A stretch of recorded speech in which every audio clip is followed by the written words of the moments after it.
નમસ્તે મિત્રો, સ્વાગત છે તમારું મારા આજના નવા વિડીયોમાં।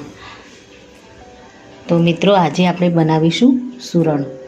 તો સૂરણનું આ શાક છે એ મોસ્ટલી શુભ દિવસોમાં કે શુભ અવસરોમાં જ વધારે બનતું હોય છે, જેમ કે ધનતેરસ છે, દિવાળી છે, એવા પ્રસંગોમાં સૂરણનું શાક વધારે જોવા મળતું હોય છે। સૂરણને મેં સારી રીતે ધોઈ અને એને કટ કરી લીધું છે। મિત્રો, આમાં આપણે એક વાતને ધ્યાન રાખવાનું છે કે સૂરણ કાપતી વખતે હાથમાં બહુ લાગતું હોય છે, તો સૂરણને કાપતા પહેલાં છે ને એને હાથ ઉપર આપણે બરાબર તેલ લગાવી દેવાનું અને પછી એને સારી રીતે કટિંગ કરી અને 2 થી 3 પાણીથી એને ધોઈ દેવાનું છે। તો મેં એ રીતે જ સૂરણને કટિંગ કરી અને ધોઈ દીધું છે। હવે આપણે એને એક બીજા વાસણમાં લઈ લઈશું અને પછી આને આપણે પાણી મૂકી અને એને બાફવા માટે મૂકી દઈશું થોડી વાર માટે। આપણે આને ઓવરકુક નહીં કરીએ, ખાલી થોડું આનું થોડું પાકી જાય સહેજ ત્યાં સુધી જ આપણે આને પાણીમાં બોઇલ થવા દઈશું। તો મિત્રો, આપણે ગેસ ઉપર પાણી મૂકી દીધું છે। સૂરણ આપણું અંદર ડીપ થાય એટલું આપણે પાણી લેવાનું છે। એમાં આપણે થોડું મીઠું એડ કરી દઈશું, ત્યારબાદ એમાં સૂરણના પીસીસને એડ કરી દઈશું।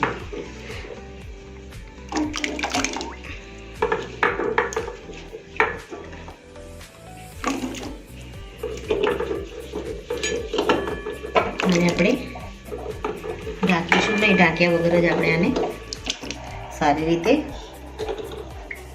ચડવા દઈશું। હવે આપણે આપણું સૂરણ પાણીમાં સરસ રીતે બોઇલ થાય, બફાઈ જાય ત્યાં સુધી મસાલા જે લેવાના છે એની તૈયારી કરી દઈએ। આપણે ગ્રેવી કરવાની છે। તો મિત્રો, આપણું સૂરણ બરાબર થાય ત્યાં સુધી આપણે ગ્રેવીની તૈયારી કરીશું। તો અહીંયા મેં 1 નંગ ટામેટું લીધું છે અને ડુંગળી લીધી છે, 1 મરચું અને 5 થી 7 કળી લસણ લીધું છે, આદું લીધું છે અને મરી લીધા છે। અહીંયા મેં 1 ચમચી આખા ધાણા લીધા છે, 1 ચમચી તલ લીધા છે અને 1 ચમચી આપણે મગજતરીના બીજ લઈશું। તો આપણા જે ટામેટાં અને ડુંગળી છે એને આપણે સૌ પહેલાં તો કટિંગ કરી લઈશું। તો મિત્રો, આપણે હવે ગ્રેવીની શરૂઆત કરીશું વઘારવાની। તો મેં એક વાસણમાં તેલ નાખી દીધું છે અને એમાં આપણે જીરું એડ કરી દઈશું। ત્યારબાદ જે આપણે મરી લીધા હતા એને આપણે આમાં એડ કરી દઈશું। ત્યારબાદ મિત્રો, આપણું જીરું અને મરી અંદર સારી રીતે તેલમાં સંતળાઈ ગયા છે। હવે આપણે આમાં લસણ એડ કરીશું। ત્યારબાદ આદુને કટિંગ કરીને રાખ્યું છે એને પણ આપણે આમાં એડ કરી દઈશું।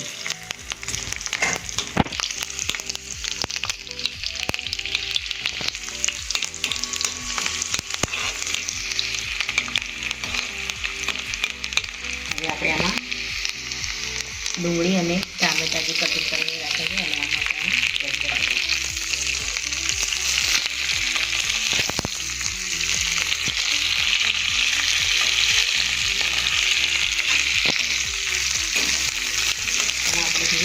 મીઠું એડ કરીશું।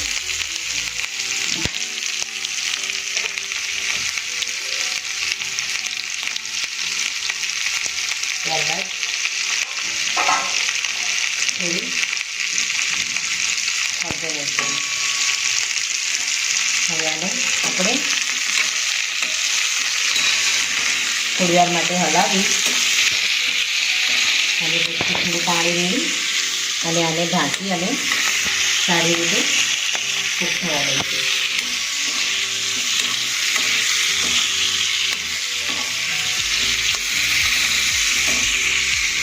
આપણા ટામેટાં અને ડુંગળી સારી રીતે ચડી જાય એટલું જ આમાં આપણે પાણી એડ કરવાનું છે।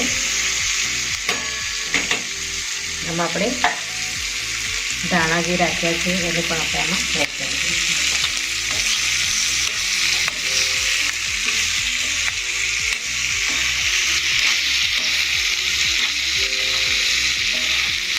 હવે આપણે આમાં પાણી એડ કરી દઈશું.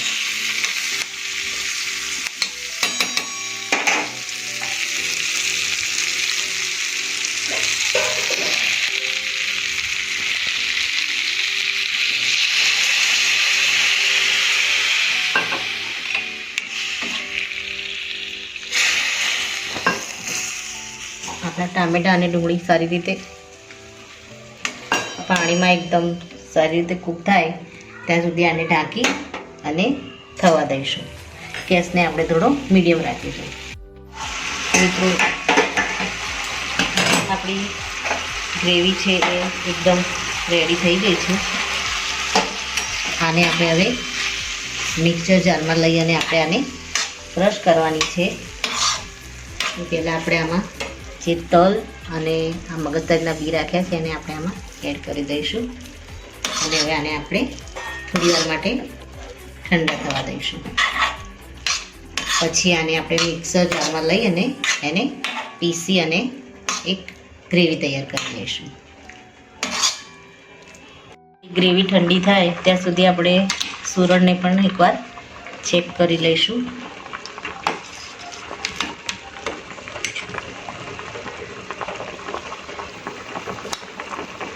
હજુ આપણું સુરણ થોડું કઠણ છે અને હજુ થોડું પાકવા દઈશું અને આપણે થોડી વાર માટે ઢાંકી અને 5-1 મિનિટ આપણે થવા દઈશું. મિત્રો આપણું આ મિક્સર ઠંડુ થયું છે. હવે આને આપણે મિક્સર જારમાં ક્રશ કરી લઈશું. આ 2 મરચાં આપણે આમાં એડ કરી અને આને આપણે ક્રશ કરી લઈશું.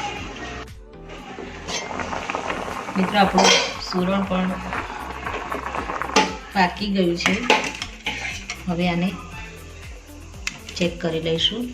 સારી રીતે થઈ ગયું છે. હવે આને પાણીમાંથી આપણે કાઢી અને આને પણ થોડી વાર માટે ઠંડુ થવા દઈશું. પછી આને આપણે તેલમાં ફ્રાય કરીશું.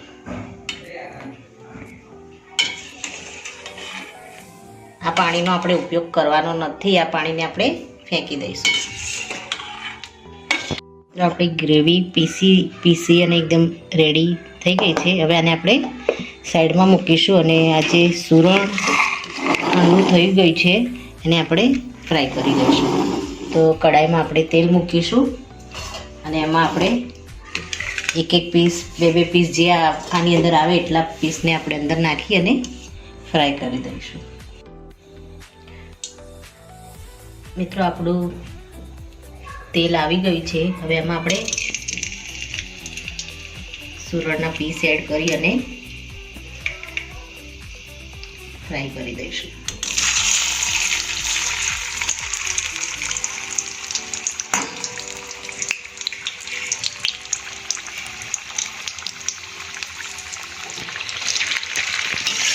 થોડા આ રીતે પીસને આપણે ફ્રાય કરીશું તો આપણને ફ્રાય કરવામાં પણ ઇઝી રહેશે.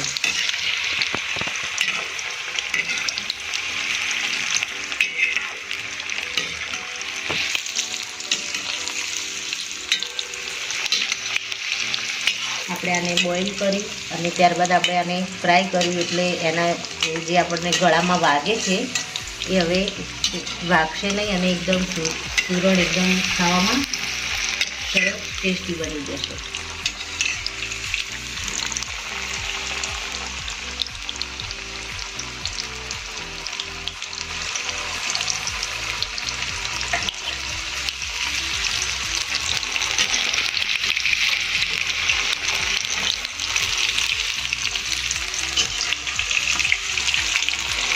આપણે આને બહુ લાલ નથી થવા દેવાનું. થોડું એમ લાગે કે હવે તેલમાં ફ્રાય થઈ ગયું છે એટલે આપણે આને બહાર લઈ લઈશું.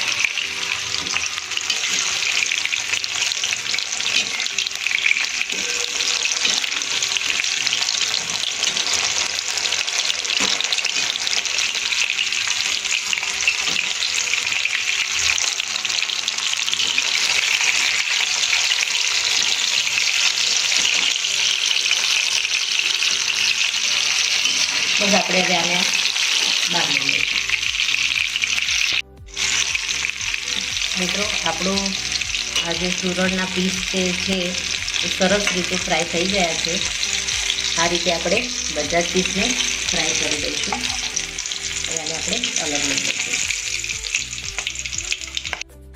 મિત્રો આપણું સુરણ એકદમ સરસ રીતે ફ્રાય થઈ ગયું છે. હવે આમાં આપણે ઉપરથી થોડું લીંબુનો રસ એડ કરી દઈશું આમાં.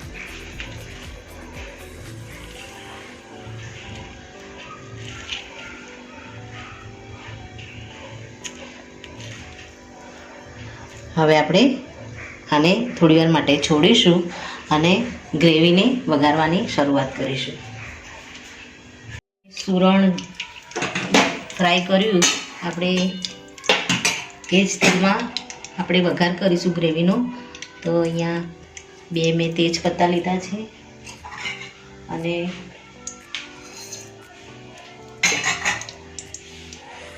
થોડા મેથીના દાણા એડ કરીશું. હવે આને આપણે સારી રીતે થવા દઈશું. ત્યારબાદ આપણે આમાં ગ્રેવી એડ કરીશું.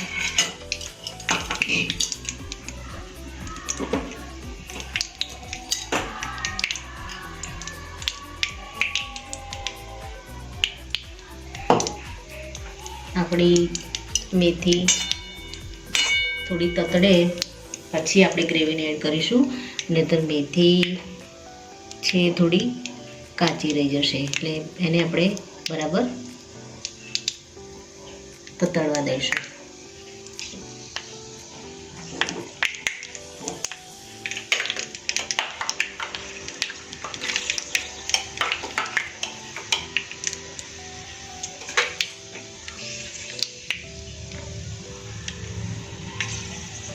મિત્રો આપણી મેથી ફૂટી ગઈ છે અંદર. હવે આપણે આમાં ગ્રેવીને એડ કરી દઈશું.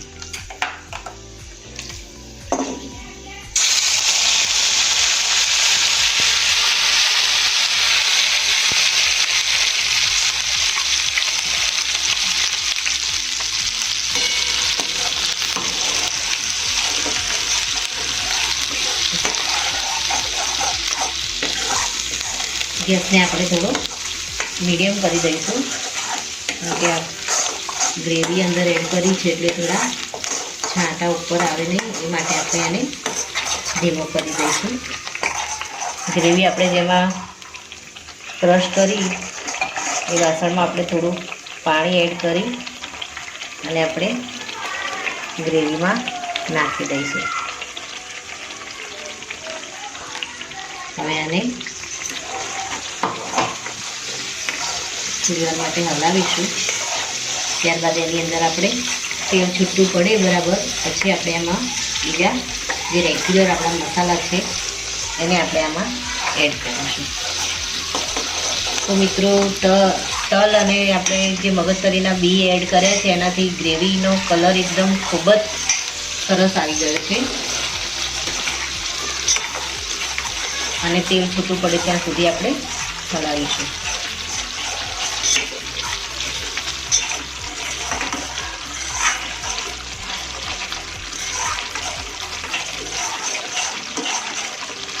ગેસને આપણે ધીમો કરી દઈશું.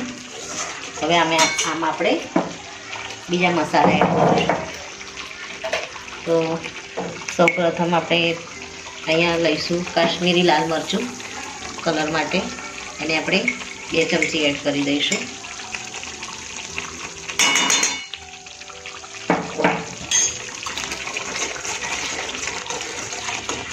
આમાં આપણે મરી અને તીખા મરચાંને ક્રશ કર્યા છે એટલે આપણે મરચું એકદમ કાશ્મીરી લઈશું. આને આપણે થોડી માટે ઢાંકી અને થવા દઈશું. ત્યારબાદ પાણી એડ કરીશું અંદર.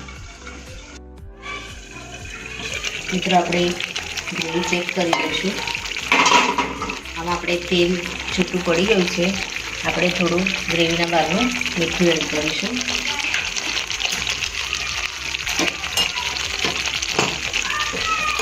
હવે આપણે આ જે સુરણના પીસ કરીને રાખ્યા છે એને આપણે આમાં એડ કરી દઈશું.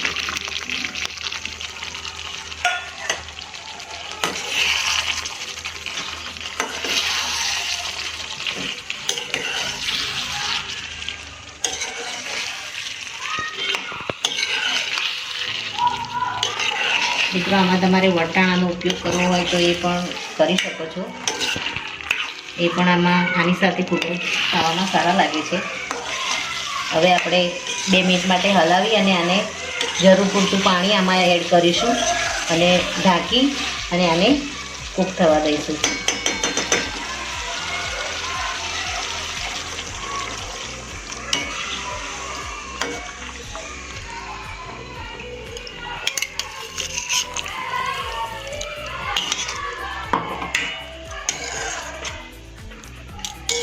મિત્રો આપણે સુરણ અને જ્યારે બોઇલ કર્યું ત્યારે પણ એમાં મીઠું એડ કર્યું હતું અને ગ્રેવીમાં પણ આપણે મીઠું એડ કર્યું છે.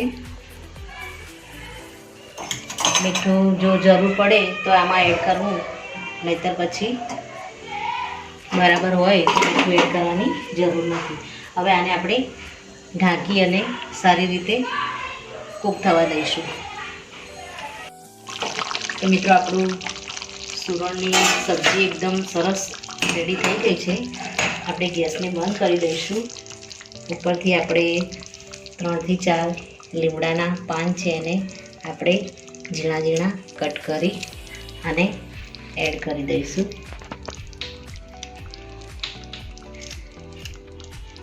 ત્યારબાદ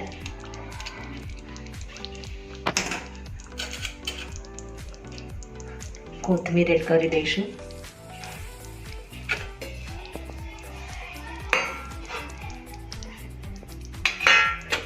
ત્યારબાદ થોડી આપણે મલાઈ એડ કરી દઈશું, જેથી કરીને આનો ટેસ્ટ એકદમ ખૂબ જ સરસ આવે. હવે આને આપણે આની ઉપર થોડું આપણે ધાણા જીરું મસાલો છે એને આપણે થોડો એડ કરી દઈશું અને થોડો આપણે ગરમ મસાલો એડ કરી દઈશું.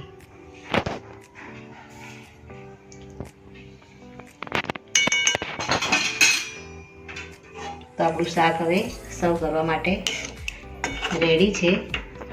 2 મિનિટ માટે આને ઢાંકી દઈશું, પછી આને આપણે સર્વ કરી લઈશું.